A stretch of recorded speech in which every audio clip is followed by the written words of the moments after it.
আসসালামু আলাইকুম ভিউয়ার্স।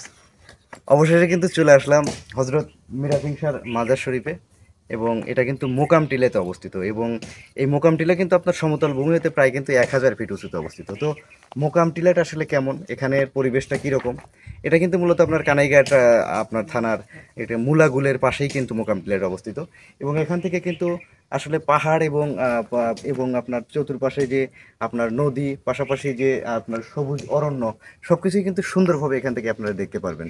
তো আপনাদেরকে সাজেস্ট করবো, যারা মনে করেন আপনার মুলাগুলের এইদিকে যদি আসেন বা দোনা লোহাজুরির এদিকে আসেন, তাহলে মোকামটিলা থেকে ঘুরে যাবেন এবং মোকামটিলার আশেপাশে যে পরিবেশ, সেই পরিবেশগুলো আপনাদেরকে আমি দেখানোর চেষ্টা করছি। তো চলুন দেখে আসি। তো যাই হোক, এটা কিন্তু আপনাদের দান বক্স, মোকাম টিলার এখানে দান বক্স আছে। আপনারা ইচ্ছে করলে এখানে আপনাদের দান আপনারা করতে পারবেন। পাশাপাশি এখানে এক আঙ্কেল থাকেন, যিনি এই মোকাম টিলাটা আপনার পরিচালনা করে থাকে। উনি হয়তো বা ভিতরে আছেন, আমরা দেখতে পারবো। আর এটাই হচ্ছে হজরত শাহ মিরাপিং শাহ মাজারের মেইন গেট। তো আমরা একটু ভিতরের দিকে যাব, চলুন। তো চলুন ভিতরের দিকে যাই। এই মাজারের পরিবেশটা কিন্তু খুবই সুন্দর, একদম সিমসাম একদম। এই দেখেন, মাজারে কিন্তু কাজ চলতেছে, মাজারের রঙের কাজ চলতেছে এবং এখানে কিন্তু জায়গাটা অনেক শীতল এবং তার চারপাশের পরিবেশটা কিন্তু খুবই সুন্দর। এবং এখান থেকে কিন্তু আপনারা ভারতের মেঘালয়ের পাহাড় দেখতে পারবেন, আমি দেখানোর চেষ্টা করব। তো এটা কিন্তু মাজার, আর মূল মাজারটা কিন্তু এটা হজরত মিরাপিং শাহ মাজার। মূল মাজারটা হচ্ছে এইটা, দেখুন। এখানে মাজারে মেরামতের কাজ চলছে, রঙের কাজ চলছে। এই মাজারটা কিন্তু খুবই সিমসাম এবং নিট অ্যান্ড ক্লিন, একদম পরিষ্কার পরিচ্ছন্ন, আপনারা দেখতেই পাচ্ছেন। হ্যাঁ, এবং এখান থেকে দেখেন ভারতের মেঘালয়ের পাহাড় এবং আপনাদের এই যে এখানে আপনাদের লোবাছড়া নদী আছে, এই নদীটাও কিন্তু আপনারা দেখতে পাচ্ছেন এবং সামনেই কিন্তু রয়েছে ভারতের মেঘালয় পাহাড়। এখান থেকে কিন্তু দৃশ্যগুলো আপনার মনকে অবশ্যই আকৃষ্ট করবে, আমি দেখানোর চেষ্টা করছি। এখন যে নদীটি দেখতে পাচ্ছেন, এই নদীটি মূলত আপনার লোবাছড়া নদী। আর এই নদীটি কিন্তু আপনার ডান পাশ থেকে বয়ে চলে এসেছে, যেটা মূলত আপনার এটা আপনার চলে গেছে হচ্ছে আপনার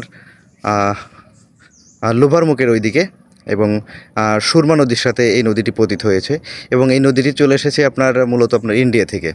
এবং সামনে কিন্তু দেখতে পাচ্ছেন আপনারা ভারতের মেঘালয়ের অসংখ্য পাহাড় মাথা উঁচু করে দাঁড়িয়ে আছে, যেগুলো দেখতে কিন্তু খুবই সুন্দর। এবং ছোট টিলাগুলো যে দেখছেন, এগুলো কিন্তু মূলত বাংলাদেশের মধ্যে পড়েছে এবং পিছনের যে বড় বড় পাহাড়গুলো দেখতে পাচ্ছেন, সে পাহাড়গুলো মূলত ইন্ডিয়ার। তো আমরা মাজারের চারপাশের পরিবেশগুলো আপনাদেরকে দেখানোর চেষ্টা করব। দেখতেই পাচ্ছেন এখানে একদম নিট অ্যান্ড ক্লিন এবং মাজারের চতুর্পাশে কিন্তু আপনারা পরিষ্কার পরিচ্ছন্ন, একদম নিট অ্যান্ড ক্লিন দেখতে পাচ্ছেন। এবং এখানে কিন্তু পেয়ারা গাছও রয়েছে, পাশাপাশি চতুর্পাশেই কিন্তু গাছ। যেহেতু এটি পাহাড়ের উপরে এই মাজারটি অবস্থিত, সেহেতু কিন্তু চতুর্পাশেই কিন্তু আপনারা আসলে অসংখ্য গাছ দেখতে পাবেন এবং এই মাজারে আসলে একটা শীতলতার ভাব আপনারা অনুভব করতে পারবেন, যেটা আপনার মনকে অবশ্যই শীতল করে দিবে, আমি আশা করি। এবং এখানে আসলে আপনারা একটা অন্যরকম প্রশান্তি ফিল করতে পারবেন। এখানে ফুল গাছও আছে, অসংখ্য ফুল গাছ আছে এবং এটা কিন্তু সমতল থেকে প্রায় 1000 ফিট উঁচুতে কিন্তু অবস্থিত, সেটা কিন্তু আমি ইতিপূর্বে আপনাদেরকে বলেছি। তাই বলবো, আপনারা যারা এদিকে আসবেন, আপনারা একটু এই মাজার থেকে ঘুরে যাবেন। মাজার থেকে আসলে কিন্তু এর চারপাশের কিন্তু পরিবেশ আপনাকে মুগ্ধ করতে বাধ্য করবে।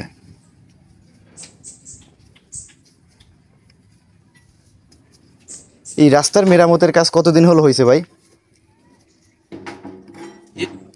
রাস্তার মেরামত মোটামুটি কতদিন আগে হয়েছে? আগে তো আরো খারাপ ছিল। জি, এটাই ইউনিয়ন পরিষদের যে ভাইস চেয়ারম্যান যে সময় ছিল, জি জি জি। ওই সময় ছিল ও আচ্ছা আচ্ছা। চেয়ারম্যানের মধ্যে। তা মোটামুটি মনে হয় যে আপনার 4-5 মাস 6 মাস এরকম আগে হয়েছে জি না? না, ওই আগের কাম হয়েছে, এখন নতুন ওই যে মানে যেন যেন জখম আছিল ওগুলা ঠিক হয়েছে। হ্যাঁ, রাস্তাটা ভালো করলে মোটামুটি আমাদের টোটাল রাস্তাটাই যদি ভালো করে দিতে, তাহলে এখানে অনেক মানুষও আসতে পারতো। রাস্তাঘাট খারাপের কারণে এখানে আসলে ওইভাবে মানুষজন মনে হয় সেই পরিমাণ আসে না। তো সমতল থেকে কিন্তু অনেক কিছু দেখুন, আমি একটু জুম করে দেখার চেষ্টা করছি। জি, আমাকে দেখছেন আগে? আমি দেখছি না। দেখলে জকিগঞ্জ, আমি থাকি জকিগঞ্জ থাকি, তাকে ঘুরে আসছি বা দেখি। এখানে কিন্তু তার হয়তো বা সহপাঠীদের কিন্তু মাজার, কিন্তু মূল মূল মাজারটা কিন্তু এটা, যেখানে কিন্তু কাজ চলছে। এবং সবচাইতে মূল বিষয়টা হচ্ছে যে এখানে কিন্তু আপনারা আসলে একটা অন্যরকম একটা অনুভূতি ফিল করবেন, সেটা হচ্ছে শীতলতার অনুভূতি ফিল করবেন এবং এখান থেকে যে ভারতের মেঘালয়ের পাহাড়গুলো দেখতে পারবেন। জি, এটা মেঘালয় মেঘালয় সাইড, জি জি। আচ্ছা আচ্ছা। তো এখানে কিন্তু অসংখ্য ফুল গাছও দেখতে পাবেন আসলে, দেখুন অসংখ্য, মানে আসলে কি বলবো, এখানকার পরিবেশটা অন্য অন্য মাজারের তুলনায় অনেক এক্সেপশনাল। আপনারা না আসলে আসলে বুঝতে পারবেন না, তাই আপনাদেরকে বলবো যে অবশ্যই এদিকে আসলে আপনারা হজরত শাহ মীরা সিং শাহর মাজার শরীফ থেকে ঘুরে যাবেন, এতে আপনাদের মনে একটা অন্যরকম অনুভূতির জায়গা করে নেবে আমি আশা করছি। আর এখান থেকেও আপনারা ওই ভারতের মেঘালয়ের ভিউটাও খুব সুন্দরভাবেই দেখতে পাবেন। তো ঠিক আছে ভিউয়ার্স, আপনারা সঙ্গেই থাকুন, আমরা চেষ্টা করব বাংলাদেশের যে অসংখ্য দর্শনীয় জায়গা আছে সেই দর্শনীয় জায়গাগুলো আপনাদেরকে প্রেজেন্ট করার জন্য এবং দেখানোর জন্য। তো এই প্রত্যাশায় আমি সাদ্দাম হোসাইন আজকের মতো মীরা সিং শাহর মাজার থেকে বিদায় নিচ্ছি। ভালো থাকবেন, সুস্থ থাকবেন, আল্লাহ হাফেজ।